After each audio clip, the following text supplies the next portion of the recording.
It's the Dr. Don Show. It's your health, it's your life on the Astral Radio Network. Now, here's Dr. Don. Good evening, listeners. Welcome to another program live here on AM 650. It's the Dr. Don Show, brought to you by the British Columbia's Chiropractic Doctors, BC Chiropractic Association. Spine and spine-related problems remain a chronic issue in society today. At least one-third of all the visits made for offices from Atlantic to the Pacific in healthcare in Canada are made for back or spine and spine-related conditions. These are serious matters that prevention as well as accurate treatment are important.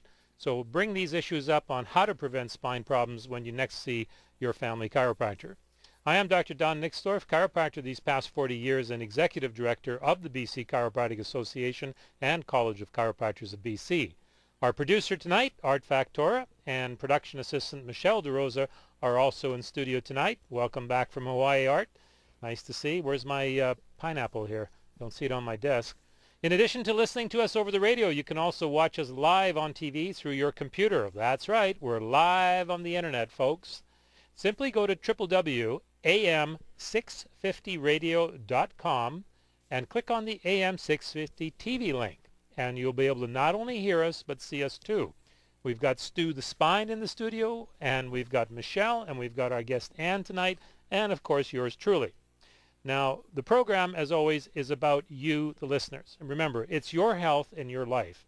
And the purpose of our show when we started it over a year ago was to regularly bring you information from a variety of experts and guests on healthcare topics.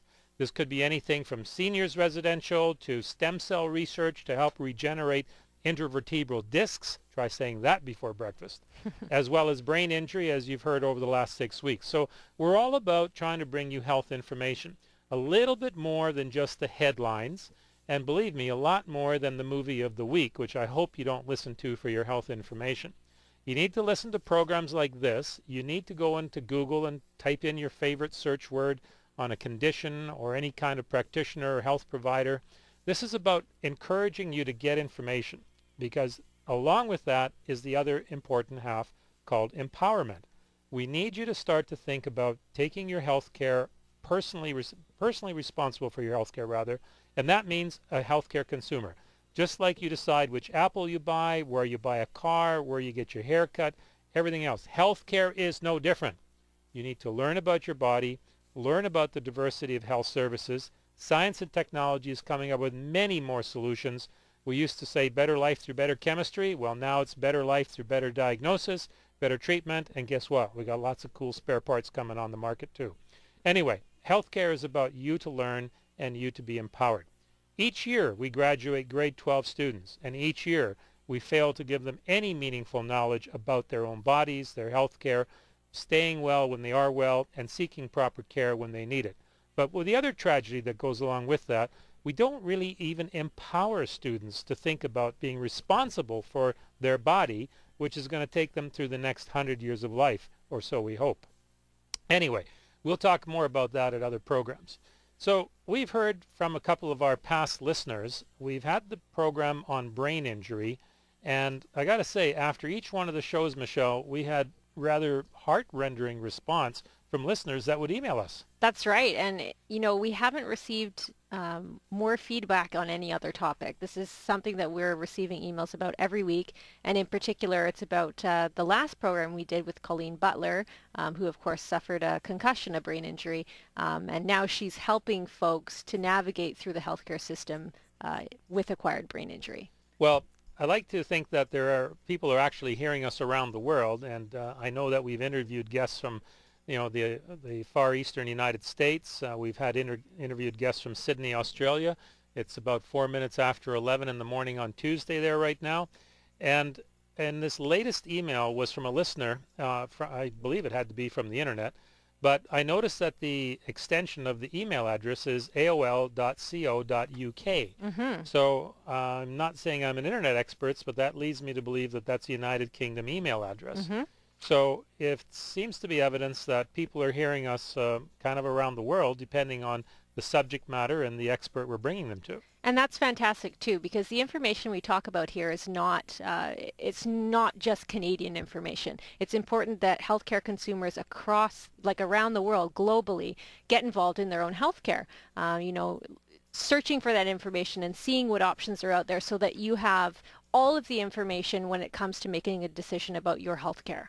Now, if you want us to think about some topics, or if you think you have a guest that you like, why don't you send us an email to radio, R-A-D-I-O, radio at bcchiro, that's bcchiro.com. And if you have a topic or a guest you'd like us to investigate for a future show, we'd only be too happy to receive your email about that subject matter. Send us a couple of words about what the subject is and maybe what your guest is. And even if you don't know the name of the guest, but you think it's a great important issue to you and your health or your family, we'd like to hear about it. Now, Michelle, we're going to bring this information back before we close tonight, but let's let the listeners know, because the brain injury thing, as this show that we did last week, and we're going to also talk about the one coming up next week as a result of some recent research. But our previous guest, Colleen Butler, she's hosting another brain injury recovery workshop, and that's November the 16th to the 18th, and it's at Nanaimo, British Columbia. So for our island listeners, if you have anybody that you know who has experienced a brain injury, or they're looking for information as to try to understand some trauma or accident that happened to them, the workshop is going to address sleep, memory, exercise mentally and physically, parts of the brain, body structure, nutrition, nutritional supplements, emotional aspect, post-traumatic stress disorder, boundaries, music, spiritual aspects, sex and intimacy, all various functions that are impacted by a healthy, never mind the injured brain. So this is November the 16th to 18th. It's at the Bethlehem Retreat in Nanaimo, British Columbia. And we will put this information on the Dr. Don podcast information on our website here, and you can come back to it. The phone number for this event, contact Colleen Butler, and the phone number is 250-716-9340. So not to worry, you didn't break your pen while you're trying to write it down. We will give you this information again before we close the show, and it's going to be on the webcast after tonight. So you can come back to this and any of our previous shows and topics and guests and listen to those folks as well. So, Michelle, what is on the program tonight? Well, tonight we're very pleased to welcome back our partners from the Massage Therapists Association of BC. We have registered massage therapist Anne Hong, and she's going to be joining us to discuss the benefits of massage on your health. And she's also got a very interesting background from what I hear, working with some special kids, and she's involved with a lot of organizations. So really interested to hear what she has to say about massage. Well, you know, infants and children, this is a subject matter that is a huge priority, and it tends to be somewhat overlooked unless there is a real serious and obvious disability that an infant has a child at, or unless there's something unfortunately bleeding, broken, or, you know, something bone sticking through the skin. And I know that parents and caregivers have a bit of a struggle when it comes to children and pediatrics, because the children, of course, they don't have communication skills. They don't talk yet. And if those that are able to talk, they don't have the body of knowledge to express what they're feeling. And I think there's been a rather subjective dismissal of some of the chronic things that are less obvious, to like dismissing them as growing pains, for an example. Like, gee, I'm supposed to hurt when I grow.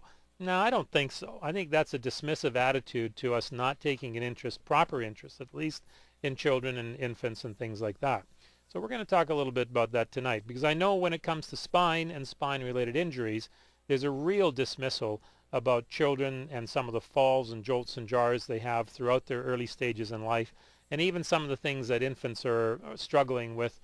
They tend to be dismissed unless there's some real obvious febrile, meaning a fever, or some other really serious distressful things. So having said that, let me introduce our guest here. Anne graduated from the West Coast College of Massage Therapy in 2000. In addition to teaching massage to future therapists and maintaining a busy practice, Anne was chosen from over 1,000 applicants to join a group of 20 volunteers to travel to Vietnam this December. She's going to provide hands-on care to orphaned infants and children. She will work with babies and children who have suffered from the effects of trauma associated with being isolated and abandoned. as well as a host of special health care needs and birth defects. Welcome to the show, Ann Hong. Did I say it right? Yes, you did. Okay, sorry about it. That's okay. Ann Hong, registered massage therapist. Ann, what are you doing to prepare for the trip in December? This is huge. We talked about it before the show. We're going to get into a lot of other things about you, the registered massage therapy care that you have at the Massage Therapy Association of British Columbia. We're going to get into you, your work, your colleagues' work, your profession. But what are you doing to prepare to go to December to Vietnam? I think there's not a lot to prepare as far as physically. I think most of my preparation has been how to emotionally prepare myself to be in orphanages and see the children and work with them, because I think that's going to be the most draining part. These children, we're going to get into the question of children and your profession and your education and the graduate work you've done here, but what are the kind of things you're expecting to see with these children? I think a lot of children withdrawn who don't respond maybe to positive touch. They're not used to being touched very often. Unfortunately, I think the workers in the orphanages are probably very stretched as far as time commitment to provide hands-on therapy, just nurturing touch. They are more focused on providing them with shelter or with, changing them or with food, but the actual risk of not providing that touch, they don't know how to relate to being touched. They don't know how to receive love. So I think what our job is to go there and really emphasize to the workers in the orphanages that it's not just about providing these basic necessities, that it is important to provide this to give them a fighting chance. So when they are adopted, or if they are adopted, or they grow up and are part of society, that they can relate to people and feel that touch is a positive thing, Right. can receive love, can be able to give love. And that before way. listeners start to think that this is something that is a special needs in Vietnam, this is a body of information and an aspect of healthcare that translates locally everywhere. I mean, we Absolutely. hear too many stories about children, not being looked after regardless of what country. And in our busy lifestyles today, I dare say there's some parents that are stretched really thin trying to spread their time over one or two jobs, nowadays 2 jobs, and with young kids. So, this is an area of work that is probably badly needed where you're going. What do you have a sense of the healthcare delivery system in Vietnam? How do you think that's working compared to ours? And not to say that the people in Vietnam or Asia don't have a good healthcare system. We have to recognize it's a different system. Well, You're going to come back and tell us that after December, right? I will. I think I'll get a better picture once I'm there.